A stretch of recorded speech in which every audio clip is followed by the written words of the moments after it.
Welcome to the Time Machine. My name is Corina Times New Roman Gerritsen, and with me there... Kirthi Kailingual Sridharan. I nearly forgot my tag. What's new with you? So, what have you been up to? What do you want to share with me and the world? In the world, yeah. There's a ton I'd love to share with you, but the world is a slightly smaller circle of things I want to say. Let me think about it, actually. I should have thought about it earlier. I've been listening to a lot of really good music. What's new with me? Well, I think I already shared with you, but I still want to continue sharing and also with the world, I guess. I've been playing, let me find how it is called. Lakeburg Legacies. It is a city builder, but in the city builder you're also, you're a matchmaker of some sort. And the only way to make your village grow and to have people there that are good at their stuff is by actually making good marriages. And it's always interesting for me to see, like I told you about this before, so you know how it functions. Like people get in there, when people grow up in the village, you can also marry them to one another. But as you go, first it's very cutesy and you get these little updates like, oh, they gave each other a painting, or oh, they made breakfast for one another. But there's a certain point where you just need to grind a bit and you need to get those resources, and it takes quite a long time. And there gets this point where you're, instead of like, oh, I'm a cute matchmaker, for me it's like, okay, how can I be smart about this, right? Yeah. And then that is where stuff gets weird. Because I find myself like, okay, I have a single, great, because I really need someone who is great at sewing. Because none of my own people are. So I found someone you get all of these dating profiles, basically. And great at sewing, but would be a horrible match. Like, absolutely awful. So I married them because I needed the person. Yeah. It's like, it's fine, then they're both single and I can get more people in my town again. And then I start to question my own sensitivities, I guess. All the best games, if you play them for long enough, make you wonder if you're secretly evil. I've been playing Sims for years, so I already know. You already know. And I mean, I've heard the tales of what you've done with Crusader Kings, so... Yeah, okay. You know, that game long really storied history. That game really gets the worst out of me. Yeah, I have a similar thing when I play Stardew, because you have sort of eligible romanceable NPCs, but then also non-romanceable NPCs, but you can still become really close friends with the non-romanceable NPCs, but it's denoted in the same way. You can just only get a certain number of hearts, I think 8 for non-romanceable NPCs, and then 10 for the eligible bachelors and whatnot. But it's always been weird to me of like, oh, I'm trying to make friends with this woman who is like married and a family of 4, and it's giving me the same notification as, you know, the like rushed and torrid affair I'm having with the town alcoholic. And those are denoted in the same way. Yeah, I have exactly the same. Like, some shows I've never watched, but if I had to take a quiz on it, an exam, I would probably pass, get at least half right, because I've just seen so much out of context or fan theories. Yeah. Ha. So this is my excellent bridge to our question time. Good job. I think that was suave. I didn't even realize that I was saying it. Great. What is your favorite fan theory? Do you have one? I do. It has to do with the game that we're going to play later. My favorite fan theory is about Life is Strange. And because Life is Strange is episodic, and that, you know, the first episode, which I forget what the first episode is called, Polarized? That can't be right. When it came out, there was something like a 3-week wait period before the next one.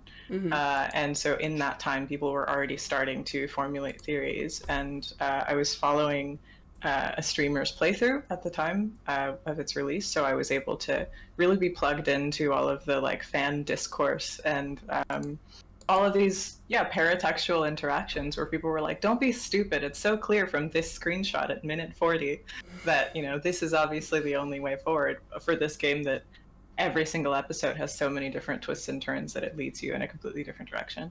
But my favorite one was that the deer or the doe that Max interacts with or like sees in the background of essentially all 5 episodes is, and I mean spoilers for Life is Strange, I guess, is the spirit of Rachel Amber, who's the girl that goes missing. Oh. So, yeah, as like a sort of guiding light. Yeah, I really liked that because it. I think I read it in like one of like a YouTube comment or something in the first like episode playthrough, and it didn't have a lot of engagement at the time of me reading it, but it made it so that every other episode that I watched, I was like watching for that deer, which is like, it's meant to be this background object, but it's sort of like the psych experiment where you count how many times the basketball passes between one hand or the other, but you don't notice the giant gorilla. But I was noticing the giant gorilla. It was the deer. What about you, though? Do you have a favorite fan theory? Yeah, and you just happened to spot it a little bit, but that was because I thought of it and was like, yeah, is it really a fan theory? Let me just get my facts straight again. What was completely going on? So we first played Sims 1, and then we got Sims 2, and we were still quite young. And then there was like, Bella Goth, one of the favorites of the community, has disappeared. And there were all of these little traces, like when you enter, I think, Pleasantview, it says already like, do you know where Bella Goth went? And her family is now without a mother, without a wife, and she was last seen here maybe. And there are all of these little traces there. And at first, of course, we didn't, like, we knew she was gone. And we knew there were still some traces that she'd been there. But then we started to play in this other neighborhood, Strangeville. And then suddenly she popped up. Ooh. But she forgot her whole family tree and her family and everything. So like, is this a glitch? Is she supposed to be here? What is happening? And of course, back then, fan theories couldn't travel as fast, and we didn't have that much access to them as we do now. So I went back now to look at how big of a thing this was, and it was just 18 years of pure mystery and suffering.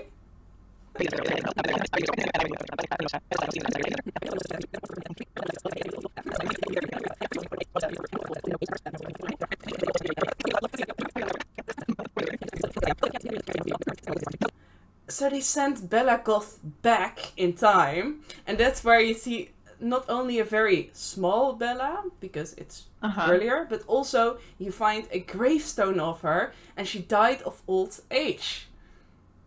My God. Yes, it goes deep. It goes very deep. I was a weird kid. Let's just put it. That's true. But I mean, I feel like you've been in your mid-20s since you were 12. This is my hypothesis. It's probably true. You know, I'm gonna believe this fan theory of me. Yeah. I mean, hey, I'm still mentally recovering from cowplant, so You will never recover from that. 4 years down the line, you're gonna be in my acknowledgements right next to cowplant. That's yeah. I think that there's a lot of really good references to this notion of unearned capital, or uncompensated capital rather, that fandom engagement generates for these games, specifically in relation to like, given that we're going to play Life is Strange, there are a lot of games that purport to represent marginalized communities, for example, or that are by marginalized creators. And Kyo makes a great point of saying that a lot of these sorts of games are really amplified, and perhaps like their diversity and inclusion principles are sort of a lot of the time overstated in order to vibe with this image of the game industry overall, which of course we should know by now doesn't exist. That is this like beautiful, wonderful place where anyone can make games and anyone can be accepted, and any story can be told. And a lot of what drives that sort of marketing, intentionally or not, is this notion of fandom engagement, because there are a lot of fans that really contribute quite, yeah, I don't want to say religiously, but quite intensely to the notion of fandom, even as this huge nebulous amorphous concept. Like if you look at websites like Tumblr and honestly Twitter now, which I'm continuing to call Twitter. Yeah, same. Yeah, that's also on the wiki. Or it will be in 15 years from now when no one remembers Twitter except us. Where there are a lot of people, a lot of accounts whose identity itself is this notion of like multi-fandom, right? Or like a multi-fandom movie or a multi-fandom video game as like a subcategory, where any of a specific type or genre of media is within the purview of this viewer, of this consumer. And a lot of these people are doing a ton of sort of informal promo, essentially. Basically, what you And already said, video essays, yeah, all that essays on Reddit. Basically, people are putting more words and time in this than their schoolwork, probably, right? yeah, a lot of the time. Yeah, it essentially is like unpaid labor, and a lot of it, demographically speaking, is done by teenagers or college students.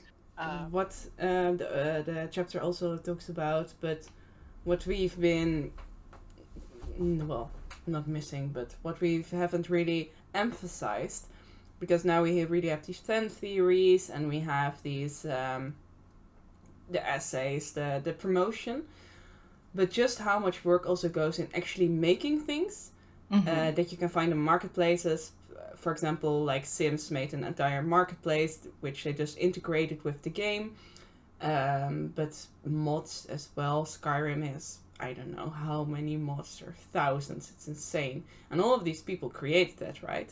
And then there's also, I think that's quite interesting in a sense, but I don't know much about it, but for example Roblox, where especially very young people, like very young people, are creating content for this game, can actually make money of it, but it has a very weird system in which a lot of people and children, we're talking about children here, cannot get the money they earned in a sense, which is like, this is really an evil dark side of this kind of community driven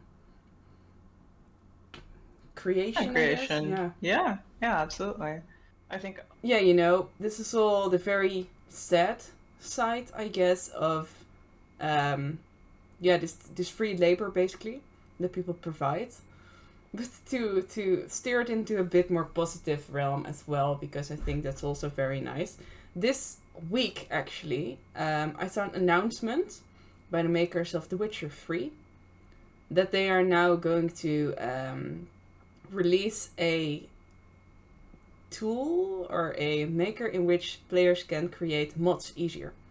And I think it's set for January, and of course you can say, oh, it may be able to keep the community alive longer, this game popular, but there's also another side of people who just genuinely really like a game and are now able, even if they're not really prolific with coding or stuff like that, are able to make their own stories a bit more, create with the help of these tools something that is part of the world that they so much enjoy. Yeah, I think that developers that welcome fan engagement in a way that lowers the accessibility threshold of that engagement is almost always something to be lauded, because it allows people who have never even thought of something like that to be like, well, maybe I could try my hand at it. If it moves, the threshold moves from knowing how to code and program a mod and everything to what if there's a user-friendly interface and I can press a few buttons and see what happens, essentially. Yeah. And I also think that to continue the positive strain, a lot of fandom engagement can sort of break off from the mainstream and function in a niche Like with Life is Strange, for example, there was a fairly like a cult classic of a sort of a fan-made game in response to it that was a dating sim. I think it was called Love is Strange. Oh, I think I've seen that. I'm gonna look. Yeah, I remember downloading it and playing it and having such a good time with it because it was a way to engage with the honestly fairly to me subtextual romantic elements because you can play through the game and not really need to engage with the queer theory part of it. Yeah. But this game made that explicit and took away the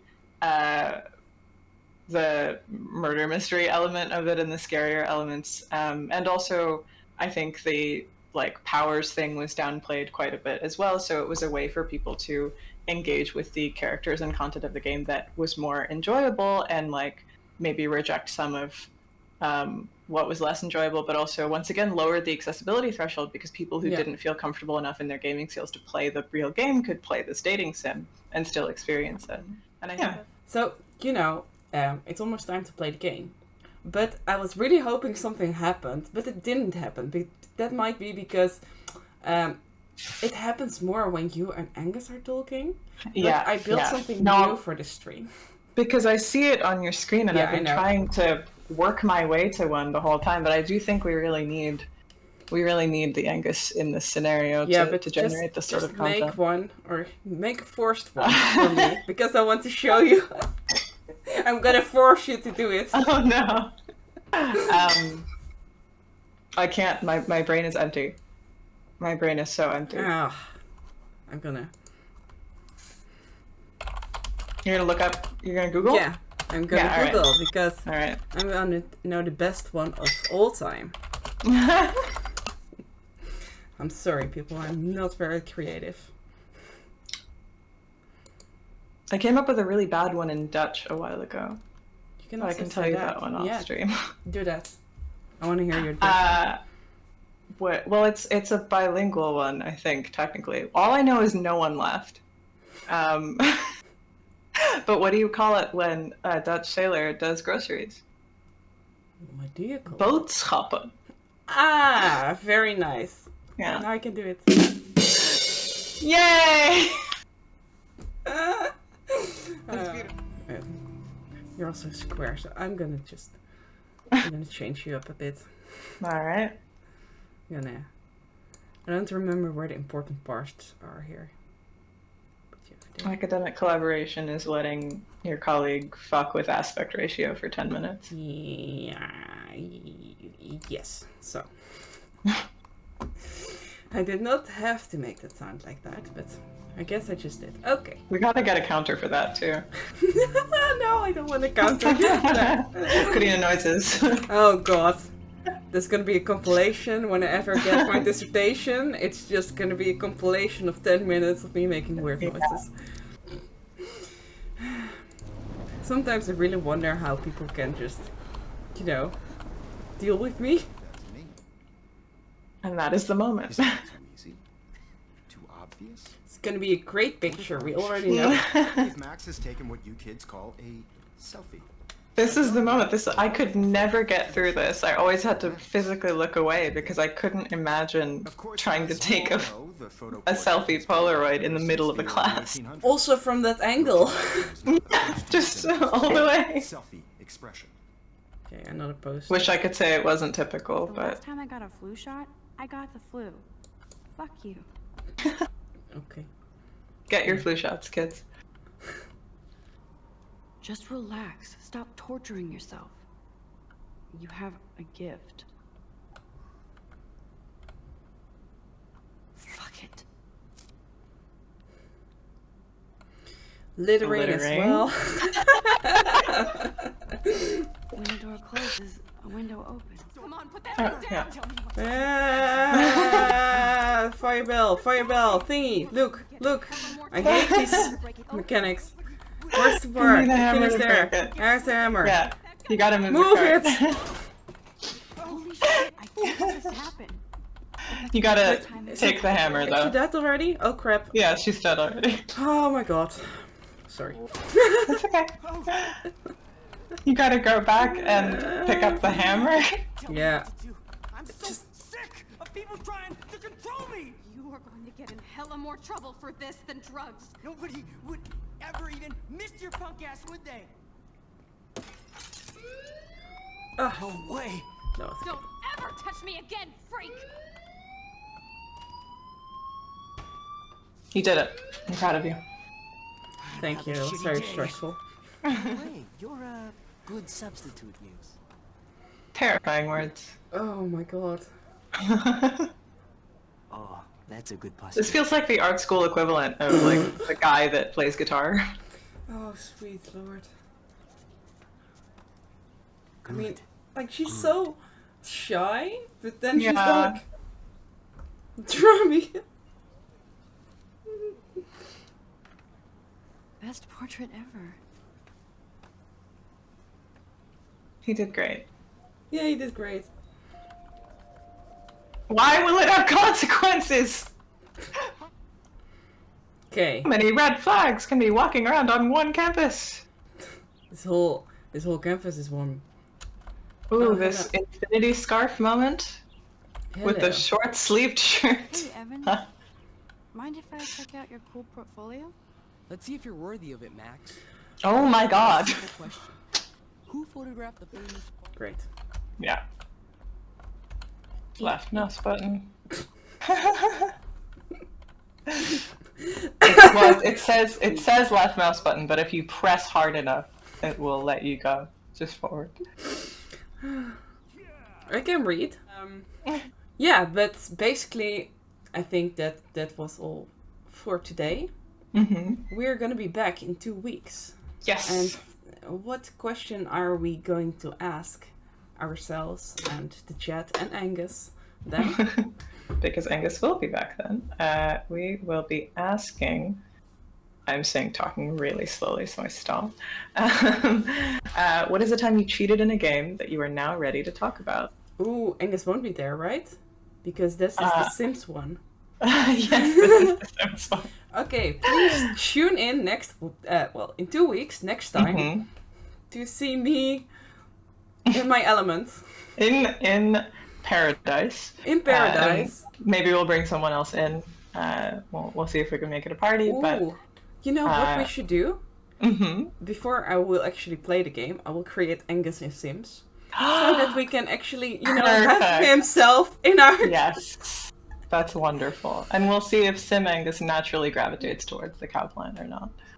Alright, well, I think... Do you have any closing words? Crunchy. Crunchy, great. Let's end on that. Yeah. Hope you enjoyed the stream, and we'll see you next time. Bye-bye. Bye.